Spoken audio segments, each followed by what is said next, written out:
శాసన మండలిలోకి వెంకటేశ్వర స్వామి వారి ఫోటోని తీసుకొని పోయి వాళ్ళు చేసినటువంటి ఆడ నిరసన ఓకే బానే ఉండాది. సరే జగనన్న చెప్పుంటాడు, జగనన్న ఏం చెప్పినాడు, సరే స్వామి ఫోటోలు తీసుకొని పోయి మీరు అట్టే చేయండి బా, మీరు చేస్తా ఉంటే నేను ఎట్టా బాను అసెంబ్లీకి అని చెప్పినాడు. పోయినారు బానే ఉండదు. పోయేటప్పుడు మీరు చెప్పులు వేసుకొని పోయి అన్న చెప్పినాడా? పోని అన్న చెప్పినాడా మీకు చెప్పులు వేసుకోండి బూట్లు వేసుకోండి ఏమన్నా మీకు అన్న ఏమన్నా చెప్పినాడా? చెప్పలేదు కదా. లప్సాతో చేతులు కడుక్కొని ఎత్తుకోండి అని చెప్పినాడు. లప్సాతో చేతులు కడుక్కోండి మీరు అని చెప్పి ఆ రోజు మీకు పేపర్ కూడా ఇచ్చినాడు కదా బ్రహ్మాండంగా. మీరు ఏమేమి చేయాలా, మీరు మండలిలోకి పోయిన తర్వాత ఏ విధంగా మీరు ఫోటోలు ఏ విధంగా మీరు ఇది చేయాలా, ఫోటోలు ఏ విధంగా పట్టుకోవాలా, అప్పుడు ఏం మాట్లాడాలా, ఏంది వ్యవహారం అని చెప్పి అన్ని కూడా మన అన్నకు అంత విషయ పరిజ్ఞానం లేకపోయినప్పటికీ మరి ఎవరో వారిని సచ్చు సలహాలు ఇచ్చేటువంటి వ్యక్తుల్ని పక్కన పెట్టుకొని మీకైతే చెప్పినాడు కదా.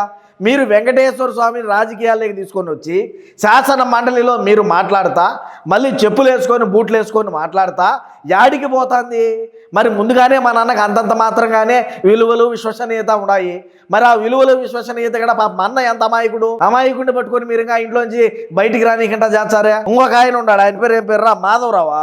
మాధవరావు ఏమంటాడు, మేము చెప్పులు వేసుకోగానే ఉంటే రాజకీయ సన్యాసం తీసుకుంటాము, మేము రాజీనామా చేస్తామంటాడు. బ్రహ్మాండంగా ఆడు విజువల్స్ ఉన్నాయి, వీడియోలు ఉన్నాయి, ఫోటోలు ఉన్నాయి. మీరు ఏ విధమైనటువంటి వికృతమైనటువంటి చేష్టాలు చేసినారనేది మొత్తం ఆడు ఉన్నాయి కదా. రోన్ తన్న సిగ్గు మానం అనేది లేకుండా ఇది చేస్తున్నారు.